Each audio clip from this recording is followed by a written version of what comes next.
माननीय सदस्य श्री असादुद्दीन ओवैसी जी।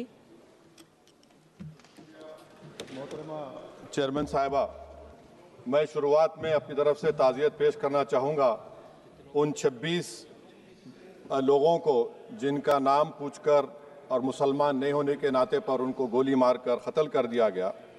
मैं ताज़ियत पेश करना चाहूँगा मौलाना इकबाल को, जो पूंछ के मदरसुल ज़ियाउल उलूम के मुदर्रिस थे, उस 5 साला लड़की मरियम को जिसको पाकिस्तान की शेलिंग में उसका पेट फट गया।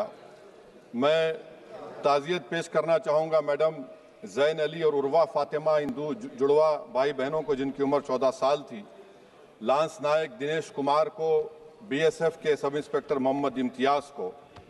मैं शुक्रिया अदा करना चाहूँगा कश्मीर की आवाम का कि उन्होंने पहलगाम के वाक़े के बाद मस्जिदों से ऐलान किया मजम्मत का, बग़ैर किसी के बोलने पर रोड पर निकलकर उन्होंने पाकिस्तान से आए हुए दहशतगर्दों की मजम्मत की। मैं मुबारकबाद देता हूँ हमारी मुसल्लह अफवाज को कि उन्होंने एक अजीम कुर्बानी पेश की और बहादुरी के साथ ऑपरेशन सिंदूर में भारत को कामयाबी दिलाई। मैं मुसल्लह अफवाज ने पहले 9 दहशतगर्द ठिकानों पर उनको निशाना बनाया और सबसे मेरी नज़र में जो दहशतगर्दी के दिल पर हमला हुआ वो भावलपुर का था और 6 एयरफील्ड, 3 हैंगर और 2 रनवेज को हमने तबाह किया। बाद में ऑपरेशन सिंदूर की कामयाबी की एक अहम वजह यह थी मैडम कि मुल्क में इत्तेहाद और इत्तेफाक पैदा हो गया था, एक यूफोरिया पैदा हो गया था, मगर अफसोस कि हुकूमत ने उसका फ़ायदा नहीं उठाया। मैं आज भी कह रहा हूँ, जिम्मेदारी के साथ कह रहा हूँ कि पाकिस्तानी फ़ौज, पाकिस्तान की ISI, पाकिस्तान का डीप स्टेट, उनका हयाती मकसद ये है कि हमेशा भारत को कमज़ोर किया जाए और अगर हमको इन ताकतों को कमज़ोर करना है तो देश में इत्तेहाद और इत्तेफाक को बरकरार रखना पड़ेगा। अगर हम बुलडोज़र के ज़रिए या फिर लिसानी जबर के ज़रिए या मजहबी फ़िरक़ा परस्ती के ज़रिए अक़लियतों को निशाना बनाएंगे तो हम खुदा ना खास्ता उन पड़ोसी मुल्क के दहशतगर्द तंजीमों को कहीं कामयाब ना हो जाए। मैडम, मैं आपके सामने ये भी कहना चाहूँगा कि इत्तेहाद और इत्तेफाक इस मुल्क में जब मजबूत होगा तो हमको बैनुल-अक़वामी सतह पर दिखाने की ज़रूरत नहीं पड़ेगी। मैं आपकी तरफ से हुकूमत से चंद सवालात करना चाहूँगा कि वज़ीर आज़म ने कहा कि खून और पानी एक साथ नहीं बह सकते, आतंकवाद और बातचीत एक साथ नहीं हो सकती। तो मेरा सवाल आपके ज़रिए से वज़ीर आज़म और हुकूमत से ये है, फिर जिन इंसानों को बैसारा की वादी में मारा गया था, क्या आपका ज़मीर इस बात की इजाज़त देता है कि आप ट्रेड बंद कर दिए, पाकिस्तान का एयरक्राफ्ट हमारे एयर स्पेस में नहीं आ सकता, उनकी कश्ती हमारे पानी में नहीं आ सकती, ट्रेड ख़त्म हो चुका है डायरेक्ट इनडायरेक्टेड, आपका ज़मीर जिंदा क्यों नहीं है? किस सूरत से आप पाकिस्तान से क्रिकेट मैच खेलेंगे जब हम पानी नहीं दे रहे हैं? 80% पानी पाकिस्तान का हम रोक रहे हैं, ये कहकर के पानी और खून नहीं बहेगा, आप क्रिकेट मैच खेलेंगे? मैडम, मेरा ज़मीर तो गवारा नहीं करता कि मैं उस मैच को देखूंगा। क्या इस हुकूमत में इतनी हिम्मत है कि उन 25 मरने वालों को फोन करके कहे कि देखो हमने ऑपरेशन सिंदूर में बदला ले लिया, अब तुम पाकिस्तान का मैच देखो? बड़ी अफसोस की बात है मैडम, अकाउंटेबिलिटी किस पर है? पहलगाम किसने किया? 7.5 लाख हमारी फौज और सेंट्रल पैरामिलिट्री फोर्स है, ये कहां से 4 चूहे घुसकर हमारे भारत के नागरिक को मारे? अकाउंटेबिलिटी किस पर फिक्स होगी? LG पर फिक्स होगी तो LG को बरतरफ करिए, IB पर आती है तो एक्शन लीजिए, पुलिस पर आती है तो एक्शन लीजिए, मगर आप ये समझ रहे हैं कि ऑपरेशन कर दिया और हम खामोश लोग भूल जाएंगे। अकाउंटेबिलिटी फिक्स करना पड़ेगा। मैडम, डिटरेंस आपकी क्या है? आपने सर्जिकल स्ट्राइक किया, आपने बालाकोट किया, फिर ये पहलगाम हुआ, तो आपकी डिटरेंस की पॉलिसी नाकाम साबित हुई, कश्मीर की पॉलिसी नाकाम साबित हुई, 370 हटा दिया आपने एक रियासत को यूटी बना दिया और उसके बावजूद भी दहशतगर्द वहां पर पहुंच गए। तो और अफसोस मुझे इस बात का होता है मैडम कि पाकिस्तान को हम जानते हैं, पाकिस्तान और इजराइल इस पूरी दुनिया में एक फेल्ड स्टेट है और पाकिस्तान के आर्मी चीफ को, जिससे हमारे स्ट्रेटेजिक रिलेशनशिप, इसको अपना दोस्त कहते हैं, उस देश का प्रेसिडेंट उस शख्स को बुलाकर खाना खिलाता है अपने साथ जिसके भाषण से हमारे लोग मारे गए थे। तो क्या आपकी खारजा पॉलिसी कामयाब हुई? आप देख लीजिए। अच्छा, हमारे देश में एक ऐसी तंजीम है जिसका वजूद नफरत की बुनियाद पर और मजहबी अज़वियत को फैलाने के लिए बनाया गया। उनको तकलीफ है सेकुलरिज्म से, सोशलिज्म से, मगर हमारे संविधान के प्रियम्बल में लफ्ज सॉवरेन है। सॉवरेन का मतलब यह है कि हम खुद मुख्तार हैं, हम हाकिम आला हैं, हम अपने मुल्क के मुकद्दर का फैसला करेंगे। एक गोरा व्हाइट हाउस में बैठकर भारत की सीज फायर का ऐलान करेगा?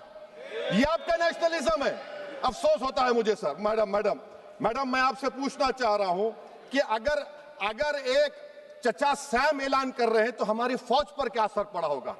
हमारे उन पायलटों पर क्या असर पड़ेगा जो नहीं मालूम कितनी ऊपर आसमानों पर भारत की हिफाजत कर रहे हैं? वो नेवी का सिपाही जो समंदर में खड़ा हुआ है, उसको यह नहीं मालूम हो रहा है कि मेरा प्रधानमंत्री ऐलान नहीं किया, एक गोरे ने ऐलान किया। बड़ा ये आपके कैसा होगा ये? मैडम मेरा सवाल हुकूमत से यह भी है कि हम कोई एडवर्सेरियल कंट्री नहीं है अमेरिका के लिए, हम दोस्त हैं, स्ट्रेटेजिक रिलेशनशिप है। क्या क्या एग्रीमेंट हमने साइन नहीं किया, तो क्या ये दोस्ती निभा रहे हैं? मैडम मैं हिस्टोरिकल एग्जांपल दे रहा हूं, क्रुश्चेव और टीटो। क्रुश्चेव ने दबाव डाला, टीटो ने कहा मैं नहीं मानता, मैं नैम ज्वाइन करूंगा। मैडम फ्रांस और यूएसए, डिगोल को जब यूएसए ने दबाव डाला तो डिगोल ने कहा कि तुम दोस्त हो मगर हमारी खारिजा पॉलिसी आजाद ना है।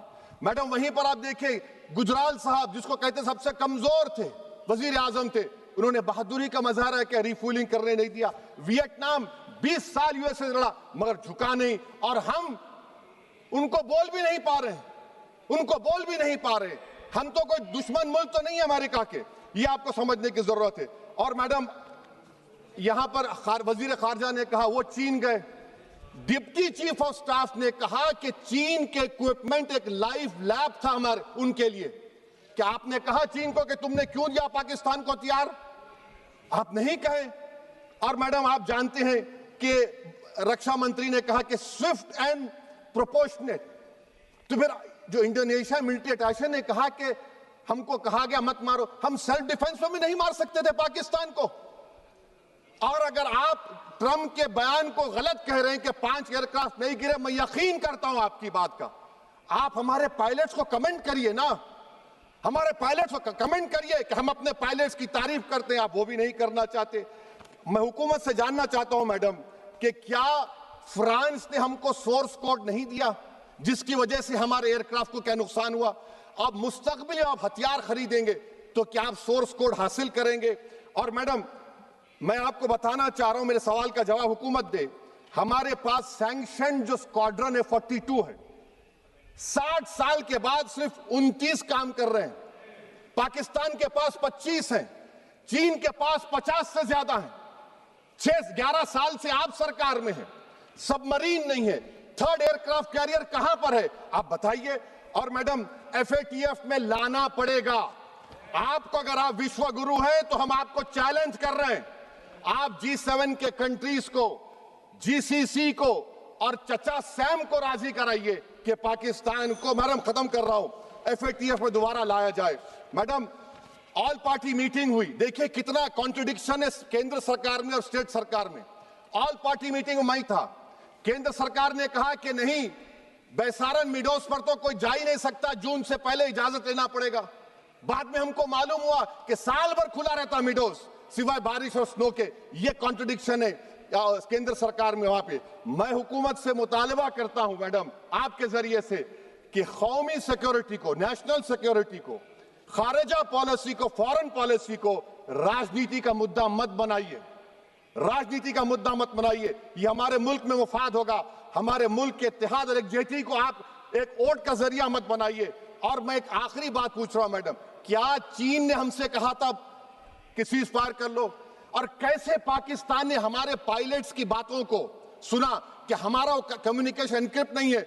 मैडम आखिर में मैं अपने शेर से इस अपनी बात को खत्म करूंगा कि अपने ही हाथों से सर अपना कटाना है हमें, मादर हिंद पे भेंट चढ़ाना है हमें, किस तरह मरते हैं एहरारे वतन भारत पर, ये तमाशा है जो दुनिया को दिखाना है हमें। ये मैं भारत की उस बहादुर फौज के नाम पे करता हूं, मुसल्ह फौज के नाम पे करता हूं। ये शेर कहने वाला कोई बीजेपी का नहीं था, ये शेर कहने वाले का नाम शेर था, शहीद अशफाकुल्लाह। मैं फिर से हुकूमत से कह रहा हूं, पाकिस्तान टेररिज्म करेगा, आप तैयार हो जाइए। आप चीन से मोहब्बत, कितना इम्बैलेंस हुआ ट्रेड का, कितना इम्बैलेंस हो रहा है चीन से। अच्छा, जब गलवान हुआ उस वक्त भी ट्रंप ने कहा था कि मैं बात करूंगा, हमने कहा नहीं बात करेंगे, जरूरत नहीं है। आज ट्रंप हमारे से पहले बोलता है इज्जत नफ्स भी कोई चीज होती है, इख्तिदार में कोई यहां रहेगा कोई वहां रहेगा, मगर इख्तिदार में इकबाल होना चाहिए। बदबख्ती की बात यह है कि आपने इकबाल को खो दिया। बहुत बहुत शुक्रिया। माननीय सदस्य श्री के फ्रांसिस जॉर्ज जी।